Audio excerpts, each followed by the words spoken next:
Hello everyone. कैसे हैं आप सब लोग? उम्मीद करता हूँ अच्छे होंगे। दोस्तों, आज हम लोग इंडियन एक्सप्रेस के एक आर्टिकल को समझने की कोशिश करेंगे। How to read Q1 GDP data. जो Q1 जीडीपी डेटा कल रिलीज किया गया था वही आज आर्टिकल में है। एक्सप्लेन सेक्शन में है, पेज नंबर 10 पे आज के इंडियन एक्सप्रेस में। आज 1 सितंबर 2021 है। तो शुरू करते हैं। दोस्तों, सबसे पहले तो Q1 जीडीपी डेटा होता क्या है? तो Q1 जीडीपी डेटा, Q मतलब क्वार्टर, Q1 का मतलब पहले क्वार्टर में, quarter one of present current year, present या करंट ईयर मतलब क्वार्टर 1 ऑफ 2021-22 फाइनेंशियल ईयर। ठीक है। तो अब पहले क्वार्टर में कौन कौन से महीने आते हैं? तो अप्रैल, मई और जून, ये 3 महीने पहले क्वार्टर में आते हैं। ठीक है। तो April, May and June, first Q, quarter Q U A. ठीक, फर्स्ट क्वार्टर। तो शुरू करते हैं। सबसे पहला क्वेश्चन आता है, ये जो डेटा रिलीज होता है ये हमें क्या बताता है? ये इसके अंदर होता क्या है, एक्चुअली क्या होता है? तो एक डेटा जो जब रिलीज होता है, जैसे कल एक डेटा रिलीज हुआ, तो इसके अंदर आते हैं दो वेरिएबल्स जो कि ट्रैक करते हैं टोटल डिमांड और टोटल सप्लाई को। टोटल डिमांड को ट्रैक करने के लिए हमें जो टोटल आउटपुट की वैल्यू होती है वो टोटल डिमांड को ट्रैक करने से मिलती है। ठीक है। मतलब टोटल डिमांड को जब हम ट्रैक करेंगे तो हमें टोटल आउटपुट मिलेगा। ठीक। और टोटल सप्लाई को ट्रैक करने से हमको टोटल आउटपुट मिलता है। दो आउटपुट होते हैं टोटल, एक डिमांड से मिलता है और एक सप्लाई से मिलता है। ठीक है। ओके, समझ समझ गए आप लोग। और ये जो सप्लाई में होता है, मतलब जब हम लोग टोटल सप्लाई को ट्रैक करते हैं तो मॉनेटरी टर्म्स में ट्रैक करते हैं। डिमांड को मॉनेटरी टर्म्स में नहीं कर सकते, पर सप्लाई को किया जा सकता है और करते हैं। तो अब सप्लाई, जो हम लोग डिमांड को ट्रैक करते हैं उसको जीडीपी कहते हैं। ठीक है। तो लिख लीजिए, the value of total output in the economy by tracking the total demand. ठीक है। और GVA, gross value added. GVA का फुल फॉर्म होता है ग्रॉस वैल्यू एडेड। तो ग्रॉस वैल्यू एडेड होता है how much value is added in monetary terms in different productive sectors of the economy. ये GVA होता है और इसको निकाला जाता है टोटल आउटपुट को ट्रैक करके by looking at total supply. ठीक। टोटल सप्लाई को देखते हुए टोटल आउटपुट को ट्रैक करेंगे हम लोग। ठीक है। तो अच्छा, आइडियली हमारा टोटल डिमांड दोनों, मतलब टोटल आउटपुट और टोटल सप्लाई, ये दोनों सेम होना चाहिए ना, पर नहीं होता है। ऐसा क्यों? ऐसा इसलिए क्योंकि गवर्नमेंट हमारे ऊपर कई तरह के टैक्सेस इम्पोज करती है, टैक्सेस लगाती है। टैक्सेस देते हो ना आप लोग, income tax, GST, SC, GST, SGST, हाँ वही सब। और हमें गवर्नमेंट सब्सिडीज भी देते हैं, हम लोग गवर्नमेंट से सब्सिडीज लेते हैं, गवर्नमेंट देती है हमको। तो इस रीजन से, अच्छा ये दोनों सेम तो होता नहीं है, तो बस इसी रीजन से हमारा जो आउटपुट होता है, टोटल आउटपुट, वो सेम नहीं होता है। अब अगर आपको जीडीपी कैलकुलेट करना है तो उसके लिए एक फॉर्मूला है, ये मैंने इसमें लिख रखा है। GDP equals to GVA। GVA मतलब gross value added plus taxes, जो गवर्नमेंट हमें टैक्स दे रही है, taxes earn by the government and subsidies provided by the government on those tax revenues, है ना। ठीक है। तो अब ये जो principle between these two absolute values, मतलब ये जो टैक्सेस और सब्सिडीज का डिफरेंस आ रहा है, ये हमें बताती है गवर्नमेंट का इकोनॉमी में रोल क्या है, गवर्नमेंट कैसा रोल प्ले कर रही है। तो थंब रूल, पहला जो थंब रूल होता है, उसको कहा जाता है, जीडीपी हमारा जब हाई होता है, GDP will be higher than GVA, gross value added. ये हमारी जीडीपी तब हायर होगी जब गवर्नमेंट हमसे टैक्सेस ज्यादा लेगी और सब्सिडीज पर कम खर्च करेगी। मतलब गवर्नमेंट अमीर होती जा रही है और जनता गरीब होती जा रही है। वैसे तो ये गलत है, मतलब समझ रहे हो ना। If government earn more from taxes then what it spends on subsidies, they कम रही है, सब्सिडीज कम दे रही है, पर टैक्सेस ज्यादा ले रही है। ठीक है। तब जीडीपी हायर होगी। और जीवीए तब हायर होगा जब गवर्नमेंट ले कम रही है और उन टैक्सेस पे मतलब अपने अपने कम पैसे में सब्सिडीज ज़्यादा दे रही है। तो when subsidies are provided subsidies provided are in excess of tax revenues, जितना है उससे ज़्यादा दे रही है तो जीवीए ग्रॉस वैल्यू एडेड ज़्यादा हो जाएगा। तो ये है। अब दूसरा क्वेश्चन आता है what do the latest data show. कल जो डेटा रिलीज हुआ है रिगार्डिंग Q1 जीडीपी डेटा, ये एक्चुअली में क्या दिखाता है, इसके अंदर क्या कौन से डेटाज एक्चुअली होते हैं। तो ये जो लेटेस्ट डेटा है ये दिखाता है कि Q1 मतलब Q1 ऑफ 2021-22 में जो हमारी जीडीपी है वो 20.1% से बढ़ी है और जीवीए जो है वो 18.8% से बढ़ा है। 20.1% ये है 20.1% और 18.1% ये वाला 8% है, सॉरी ये वाला है। ठीक है। अच्छा, इसको समझने के लिए हमें एक ये करना पड़ेगा, एक एग्जांपल फर्ज करेंगे। अप्रैल में जैसा कि मैंने आपको बताया कि अप्रैल मई और जून Q1 of any financial year होता है। तो इन अप्रैल मई और जून the total output is measured GDP was 20.1% more than the total output created in the same month of previous financial year of the last financial year, मतलब 2021 में। अभी हम लोग 21-22 का देख रहे हैं। 2021 में इससे ज्यादा था, है ना। तो the total output measured by GDP was more than total output created. तो अभी मतलब पिछली बार जो था अभी 20.1% से कम था पिछले साल। तो the total output measured by GVA, अच्छा 18.1, लास्ट ईयर जो जीवीए मेजर किया गया था वो था 18.1%। ये था लास्ट ईयर जीवीए 18.1%। ठीक है। और इस साल जो मेजर आया है वो 18.8% है, तो जाहिर सी बात है 0.7% का डिफरेंस है। और इसी तरह कुछ डिफरेंस था जीडीपी में भी। और यहाँ पर एक बात जरूरी है नोट करने के लिए, that GDP and GVA had contracted by 24.4% and 22.4% respectively in Q1 of last financial year। Q1 मतलब Q1 of last financial year, मतलब जीडीपी 24.4% से और जीवीए 22.4% से कॉन्ट्रैक्ट हुई है, कम हुई है। समझ गए। अगर कोई क्वेश्चन हो तो आप लोग बिल्कुल कमेंट सेक्शन में पूछ सकते हैं। Does that mean India has registered a V shaped recovery. क्या हम कह सकते हैं कि इंडिया ने वी शेप्ड रिकवरी की है? तो ऐसा नहीं है, अनफॉर्चुनेटली ऐसा नहीं है। उसका रीजन है, देखिए कहाँ था मैं,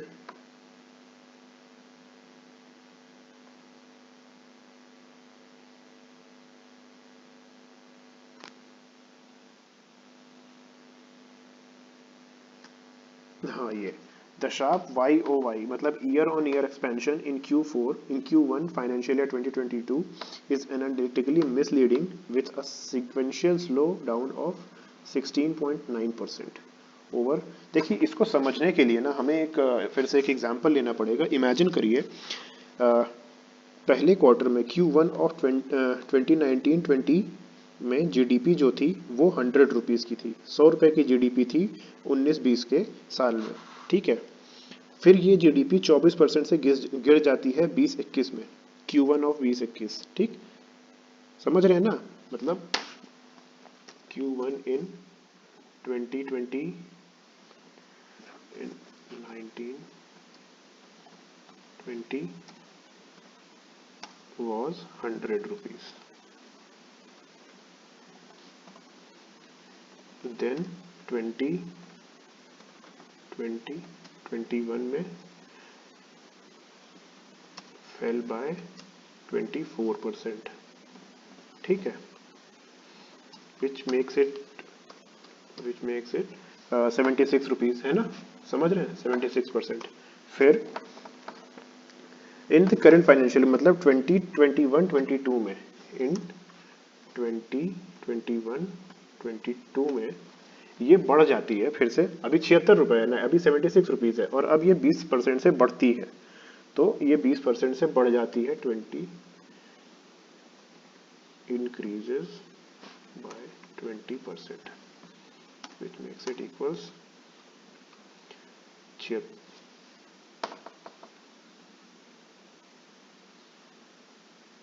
91। ठीक है, अब देखिए हम लोगों का पहले 1920 में 100 रुपए था, और 21-22 में 91 है, मतलब अभी भी हमारे पास 9 रुपए का लॉस है ना, 9 रुपए का लॉस हो रहा है, जबकि हमारी 2021 में जीडीपी बढ़ी है, 20% से बढ़ी है, पर फिर भी हम लॉस में हैं। तो ये है। अच्छा, अभी ये बिना कोविड क्राइसिस के, इसमें आप कोविड क्राइसिस का भी जो भी लॉस हुआ है वो भी ऐड कर लो, प्लस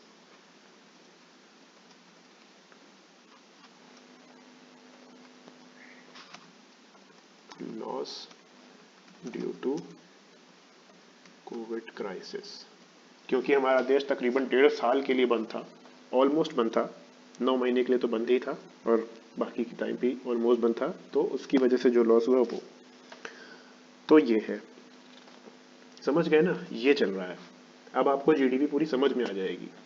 तो अब comparing Q1 quarter to quarter growth, अगर हम क्वार्टर टू क्वार्टर ग्रोथ को कंपेयर करें तो जीडीपी जो है, मतलब अगर एक्चुअल में, एग्जांपल में नहीं, तो क्वार्टर टू क्वार्टर ग्रोथ में अगर कंपेयर करें ना, जो जीडीपी हमारी है वो 17% से कॉन्ट्रैक्शन में है, पता है आप सबको, 17% के कॉन्ट्रैक्शन में है, मतलब 17% के लॉस में चल रहे हैं हम लोग जीडीपी के टर्म्स पे। What do the subcomponents of GDP tells us about the state of economy? ये हमारा तीसरा क्वेश्चन है ना, चौथा क्वेश्चन, सॉरी। जीडीपी हमें हमारी इकोनॉमी के बारे में क्या बताती है? देखिए, जीडीपी का जो डेटा है वो हमारे इकोनॉमिक ग्रोथ के 4 इंजन्स के बारे में बताती है, that how those engines are doing, whether they are fine or not। अब इंडिया के कॉन्टेक्स्ट में सबसे बड़ा जो इंजन है वो है कंजम्पशन डिमांड, ठीक है, फ्रॉम प्राइवेट इंडिविजुअल। जो प्राइवेट इंडिविजुअल्स हैं, मतलब हम आप, हमारी जो डिमांड है कंजम्पशन की, वो है सबसे बड़ा इंजन इंडिया की जीडीपी में। और ये डिमांड जो है ये 56% है, 56% जीडीपी में अपना योगदान देती है, पार्टिसिपेट करती है ये 56%। और इस डिमांड को, इस कंजम्पशन डिमांड को हम लोग कहा जाता है technically called private final consumption expenditure, और पीएफसीई। ठीक है, तो कंजम्पशन डिमांड को, कंजम्पशन डिमांड को हम लोग सी मानकर चलते हैं, सी।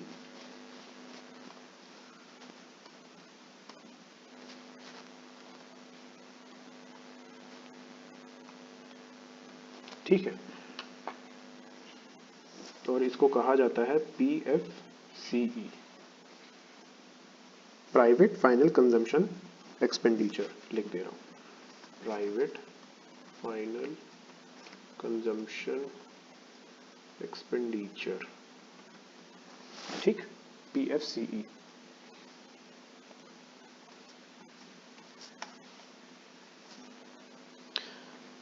अब दूसरा सबसे बड़ा इंजन, अभी पहला हमारा था पीएफसीई, प्राइवेट फाइनल कंजम्पशन एक्सपेंडिचर। अब दूसरा जो है वो investment generated by private businesses, private sector businesses जो होते हैं, उन वो जो इन्वेस्टमेंट जनरेट करते हैं वो हमारा दूसरा सबसे बड़ा इंजन होता है, जो कि which accounts for 32% of GDP. After this 56 of PFCE, 32% लेता है जीएफसीएफ, मतलब ग्रॉस फिक्स्ड कैपिटल फॉर्मेशन। ठीक है, इसको कहा, जो सेकंड बिगेस्ट इंजन होता है वो जीएफसीएफ होता है, उसको कहा जाता है ग्रॉस फिक्स्ड कैपिटल फॉर्मेशन, जो कि 32% जीडीपी लेता है। तो जीएफसीएफ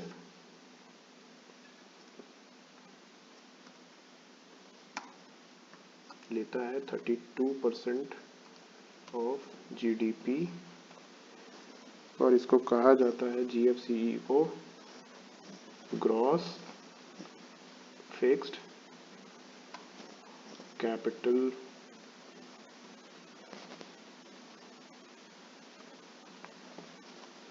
फॉर्मेशन, और इसको हम मानेंगे आई। इस इन्वेस्टमेंट को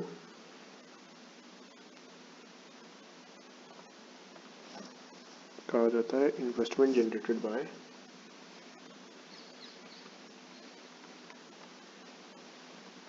इन्वेस्टमेंट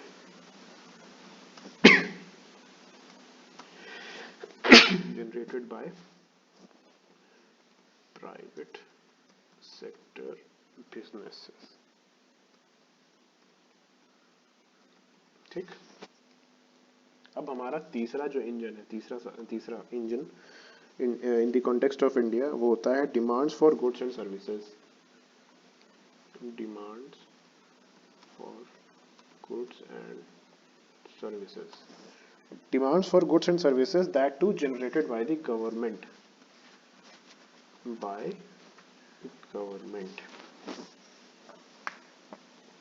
ठीक है, इसको हम लोग जी मान लेते हैं।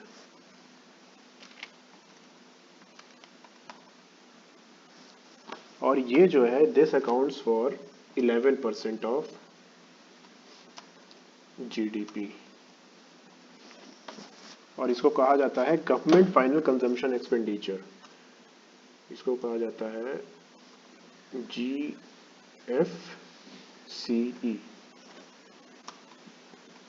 Government final consumption expenditure.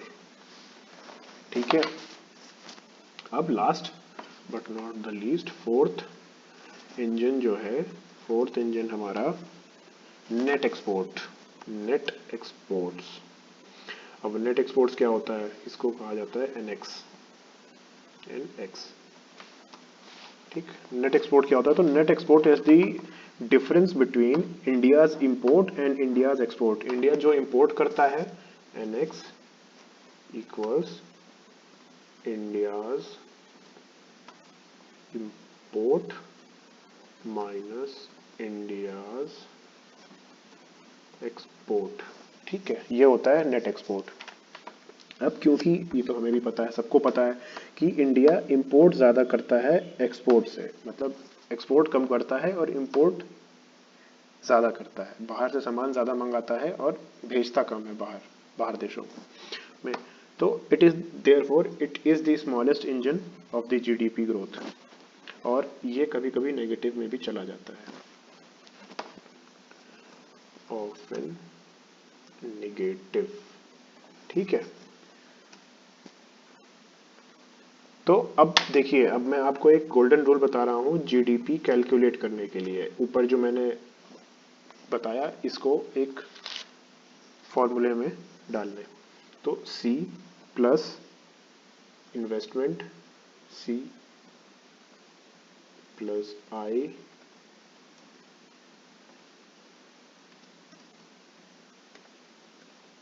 Plus G plus NX। आप किसी भी देश की अगर आपको जीडीपी कैलकुलेट करनी है तो ये आपको हेल्प करेगा। ये होता है जीडीपी को कैलकुलेट करने का फॉर्मूला। अब चौथा और आखिरी क्वेश्चन इस आर्टिकल का है, इस आर्टिकल से आता है कि GVA डेटा क्या होता है, क्या बताता है हमारी इकोनॉमी के बारे में। तो GVA डेटा जो होता है ये हमें बताता है कि कौन सा सेक्टर कैसा काम कर रहा है और कितना काम कर रहा है, और कौन सा सेक्टर स्ट्रगल कर रहा है वैल्यू ऐड करने में, पैसा कमाने में स्ट्रगल कर रहे हैं पैसे कमाने में, और कौन फ्लरिश कर रहा है, कौन सा सेक्टर। तो पहला चेक होता है कि GVA of a sector in Q1 of, देखिए 2019 और 20 के पहले क्वार्टर में, मतलब 2019-20 के पहले क्वार्टर में केवल 2 सेक्टर थे जो फ्लरिश कर रहे थे, एक एग्रीकल्चर एक्सेट्रा, मतलब एग्रीकल्चर, हाउस होल्ड और ये सारी चीज़ें, और इलेक्ट्रिसिटी मतलब ये बिजली विभाग वाले, ये 2 सेक्टर फ्लरिश कर रहे थे। 19-20 के पहले क्वार्टर में। और सबसे चिंता करने वाली बात तो ये है कि जीवीए जो सबसे ज़्यादा एम्प्लॉयमेंट जनरेट करते हैं, देखिए यही दो सेक्टर जो सबसे ज़्यादा एम्प्लॉयमेंट जनरेट करते हैं, एक एग्रीकल्चर इलेक्ट्रिसिटी और दूसरा होता है trade, hotel, transport, communication and services related to broadcasting and construction.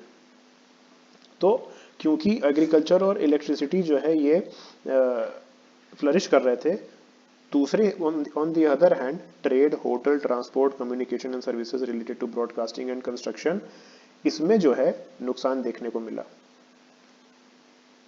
ठीक है, तो these are the two sectors that created lots of jobs for both skilled and unskilled workers in the past, and their weakness implies weak higher unemployment levels। ये मैं paper से पढ़ रहा हूँ। ठीक है, तो इतना कम था 2019-20 में कि ये 2017 और 18 से भी नीचे चला जा चुका था। तो ओवरऑल कह सकते हैं कि ये Q1 जीडीपी डेटा को पढ़ा कैसे जाता है और समझा कैसे जाता है, ये एक इसके ऊपर छोटा सा लेक्चर, छोटा सा तो नहीं है, ये साढ़े 21 मिनट का लेक्चर हो गया है, पर इसको आप सुनिए और आपको कोई भी क्वेश्चन हो तो आप बिल्कुल मुझसे पूछ सकते हैं, आपको बताया जाएगा। Thank you.